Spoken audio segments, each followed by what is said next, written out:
जय गुरु जी। शुक्राना गुरु जी। सारी संगत को जय गुरु जी। आज मैं आप सबको बताऊंगी, जिन संगत के परिवार वाले गुरु जी को नहीं मानते हैं, वो गुरु जी को कब और कैसे मानना शुरू करते हैं। संगत जी, भोलानाथ शहर की एक छोटी सी गली में रहता था। वह मेडिकल दुकान चलाता था।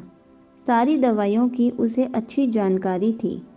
पूरी दुकान खुद संभालता था, इसलिए कौन सी दवा कहाँ रखी है उसे अच्छी तरह से पता था।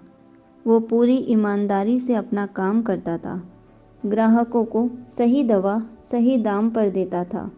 उसका पूरा परिवार गुरु जी को मानता था, लेकिन भोलानाथ ना गुरु जी को मानता था और ना ही किसी भगवान को मानता था। गुरु जी और भगवान में उसका ज़रा सा भी विश्वास नहीं था। वह पूरा दिन दुकान पर काम करता और शाम को परिवार तथा दोस्तों के साथ समय गुजारता था। उसे ताश खेलने का शौक था। जब भी टाइम मिलता दोस्तों के साथ ताश खेलने बैठ जाता था। एक दिन वह दुकान पर था, तभी कुछ दोस्त आए। तभी ज़ोर से बारिश शुरू हो गई। रात हो गई थी, लेकिन सभी बारिश थमने का इंतज़ार कर रहे थे। बिजली भी चली गई थी। बैठे बैठे क्या करें, सोचा मोमबत्ती की रोशनी में ताश ही खेल लेते हैं। सारे दोस्त दुकान में ताश खेलने बैठ गए। सभी ताश में मग्न थे। तभी एक लड़का दौड़ा दौड़ा आया। वह पूरी तरह भीग चुका था।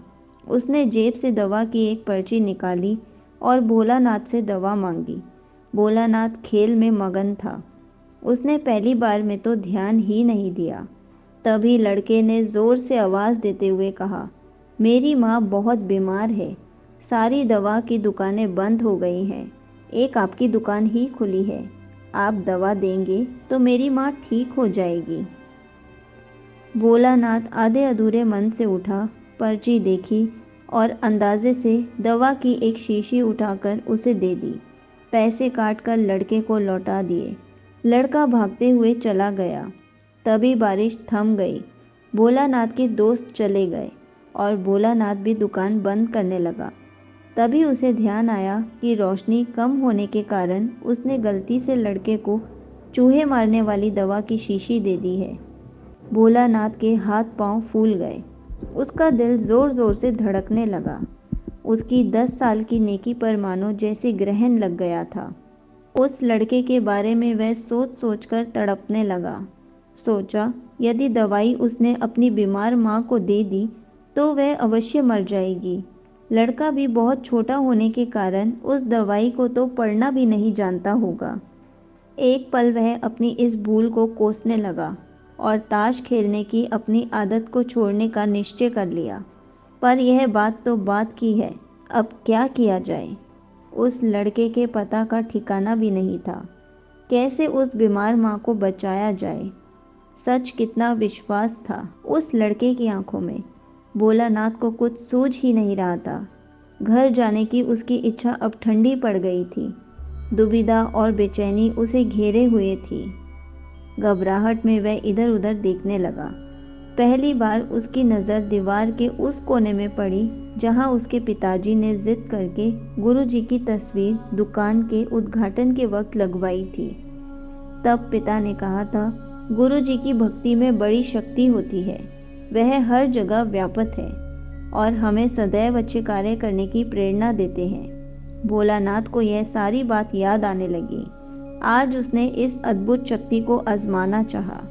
उसने कई बार अपने पिता को गुरुजी की तस्वीर के सामने हाथ जोड़कर आंखें बंद करते हुए पूजा करते हुए देखा था। उसने भी आज पहली बार कमरे के कोने में रखी उस धूल भरे स्वरूप को देखा और आंखें बंद करके दोनों हाथों को जोड़कर वहीं खड़ा हो गया। थोड़ी देर बाद वह छोटा लड़का फिर दुकान में आया। भोलानाथ के पसीने छूटने लगे। वह बहुत अधीर हो उठा। पसीना पोंछते हुए उसने कहा, क्या बात है बेटा, तुम्हें क्या चाहिए। लड़के की आंखों से पानी छलकने लगा। उसने रुकते रुकते कहा, बाबूजी, माँ को बचाने के लिए मैं दवाई की शीशी लिए भागे जा रहा था। घर के करीब पहुँच भी गया था। बारिश की वजह से आंगन में पानी भरा था और मैं फिसल गया। दवाई की शीशी गिरकर टूट गई। क्या आप मुझे वही दवाई की दूसरी शीशी दे सकते हैं? भोलेनाथ ने कहा, हाँ हाँ, क्यों नहीं। भोलेनाथ ने राहत की सांस लेते हुए कहा, लो ये दवाई ले जाओ। पर उस लड़के ने हिचकिचाते हुए दवाई की शीशी लेते हुए कहा कि मेरे पास तो पैसे नहीं हैं। भोलेनाथ को उस पर दया आई। उसने कहा, कोई बात नहीं, तुम यह दवाई ले जाओ और अपनी माँ को बचाओ। जाओ जल्दी करो, और हाँ, अब की बार ज़रा संभाल के जाना। लड़का अच्छा बाबूजी कहता हुआ खुशी से चल पड़ा। अब भोलेनाथ की जान में जान आई। गुरुजी को धन्यवाद देता हुआ अपने हाथों से उस धूल भरे स्वरूप को लेकर अपनी धोती से पोंछने लगा और अपने सीने से लगा लिया। संगत जी, ऐसे ही बहुत से लोग नास्तिक होते हैं, लेकिन फिर उनके साथ ऐसा कुछ होता है कि वे गुरुजी पर विश्वास करने लग जाते हैं।